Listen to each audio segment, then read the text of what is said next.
Today, there was so much news that now there's hardly any news. This is CheckPoint.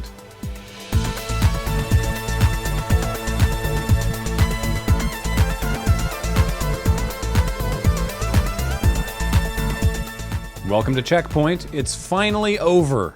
Great! Lunch? Wait, no, I mean E3. E3 is finally over. Meatball sub.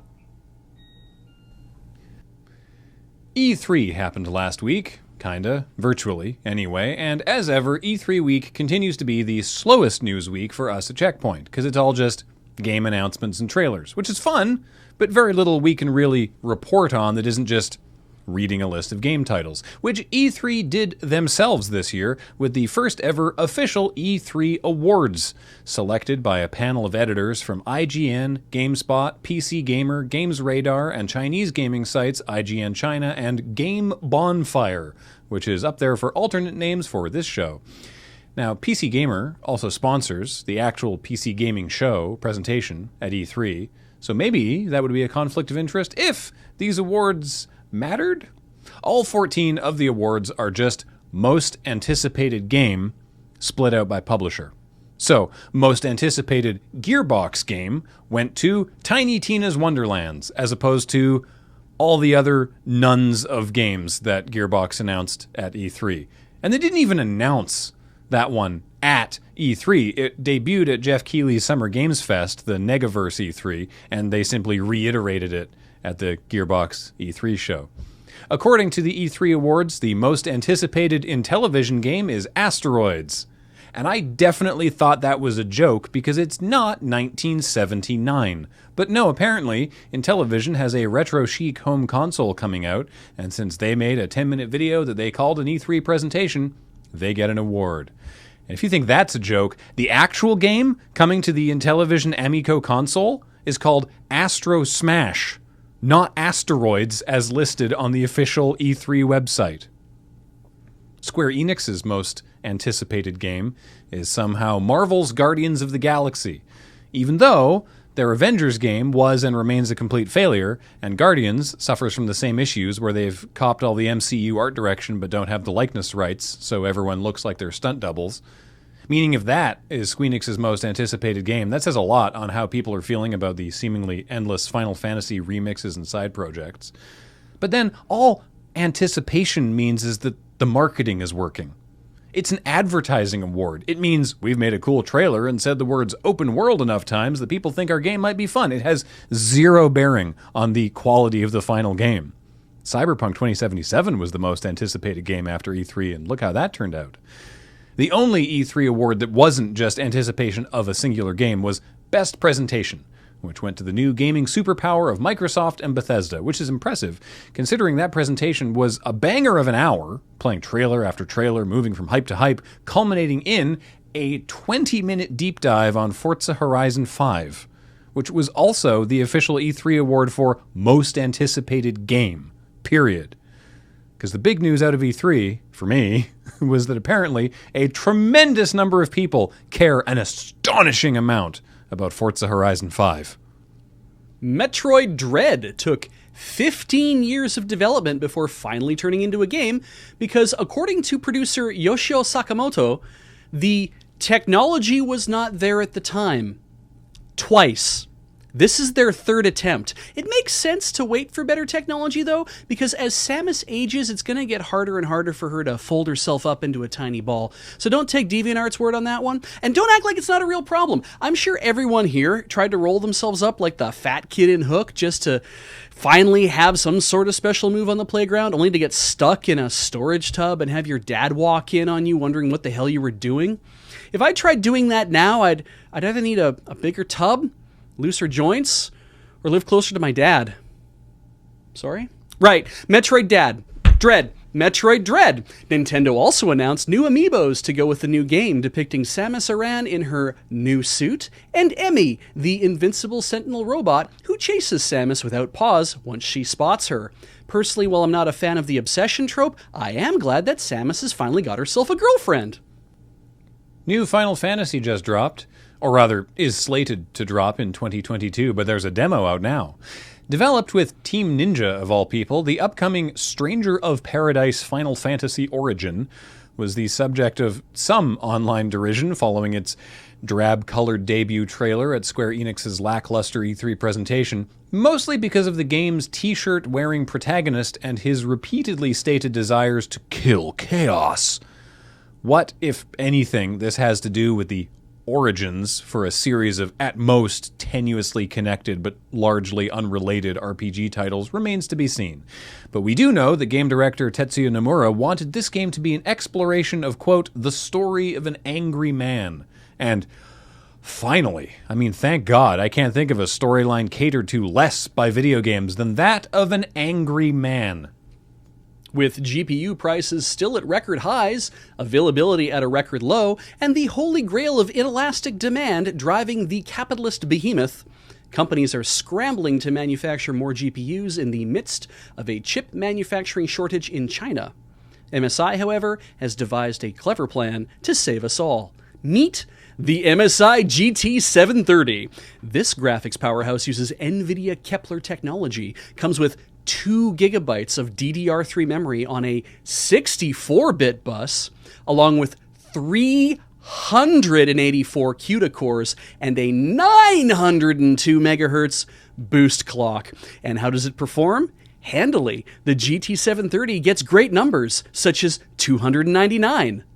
It's also 4K capable, giving you all that glorious detail at 30 Hz, and it's a power sipper too. While NVIDIA's other cards like the RTX 3060 sucks down 170 watts, this passively cooled darling can texture your voxels using only 23 watts.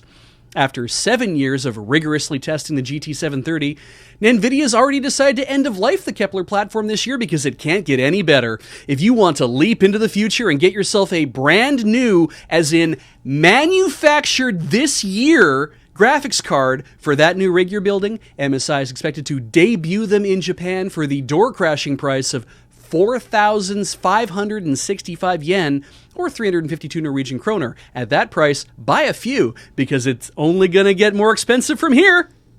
Hey, you know what's weird? Yes, I do. But I'm always looking to add new things to the list.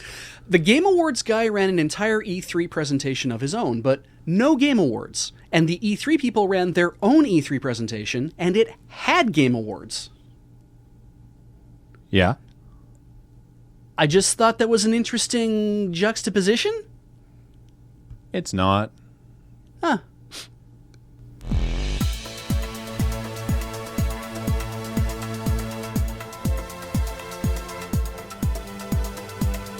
Coming up, Nintendo isn't announcing the actual name of the sequel to Breath of the Wild because they're worried it could give too much away. And I agree with their reasoning, but I still think The Legend of Zelda Elaborate Dream Sequence is going to be a terrible name.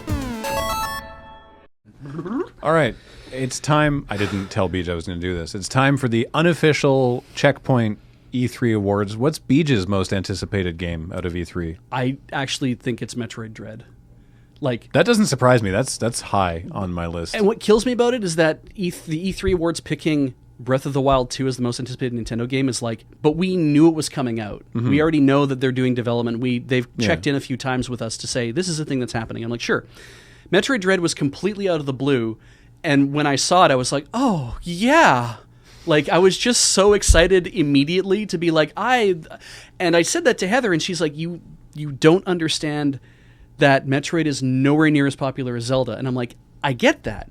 But from the position of, we didn't know about this, and people have been talking about it for decades, it's like, so it's a surprise, yes, but that doesn't necessarily mean it has greater anticipation. It's probably got a higher anticipation of the people that are excited. Yeah. People who are excited about Metroid Dread are probably more excited per person than the people who are excited for Breath of the Wild 2. Yes. But I think there's a lot more people who are excited for Breath of the Wild 2. Because it's what they say in marketing is it's depth versus breadth. Mm-hmm. And Zelda has a much larger breadth of people being a little bit excited. Yeah. Whereas the Metroid category is super deep and very thin, it seems. I don't know why, but it is, so looking forward to that.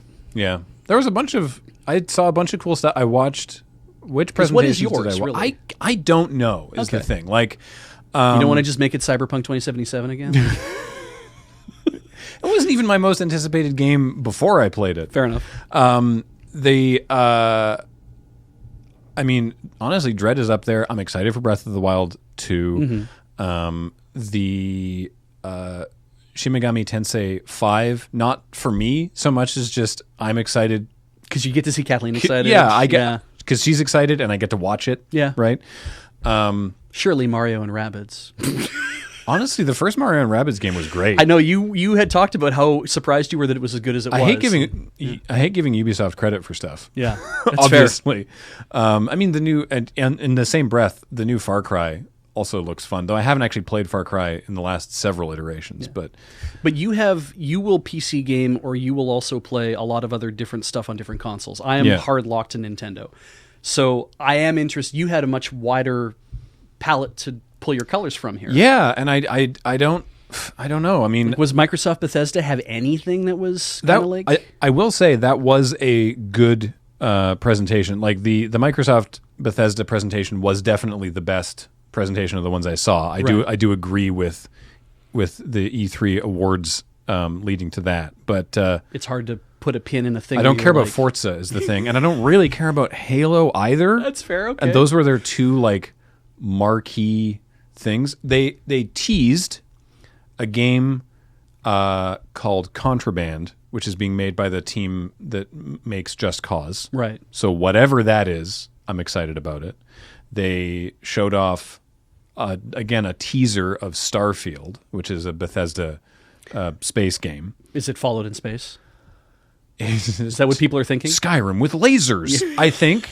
Okay. Probably. Or right? It's Todd Howard, right? Yeah. Okay. Well, that's the thing is it was like now the Microsoft E3 press or the Microsoft plus Bethesda press conference, and it opens with Todd Howard, right? And it's like, oh, because Microsoft knows that we don't care about anybody who works for Microsoft Studios. Right. There's no personalities. Later in the show, they brought out people from 343, and it's like, I don't know who you are.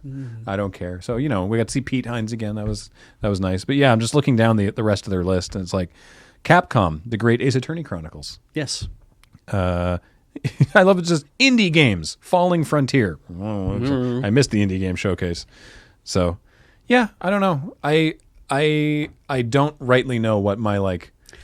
I try not to get too hype about stuff. I get also though the sense that I'm going to a restaurant to eat when I go to Nintendo's whole thing, it's like I'm going to a restaurant, the Nintendo restaurant, and I know that they have these things on their menu and it's the same things I get all the time. Right. You are going to a buffet restaurant where it's like there's a whole bunch of stuff out there and you're standing in line at the buffet and you're like, is this the salad and soup run or am I just going to go right for the roast beef?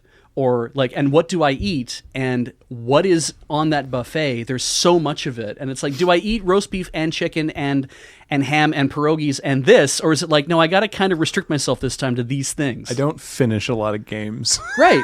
You leave a lot of shit on your plate. I really do. Right? And I haven't even finished Breath of the Wild yet, let's be honest. Let's just get that shit out there. But I can't finish Zelda games because it depresses me because I'm like, the story is over. And but then it'd be over. Yeah. But it's like, yeah, when you have a huge buffet like that, sometimes you're just at the point where you're like, fuck, I can't finish this. I got to move on. I got to go to the other buffet. Yeah. I can't eat any more roast beef because I didn't try the chicken yet. I'm not that interested in Astro Smash.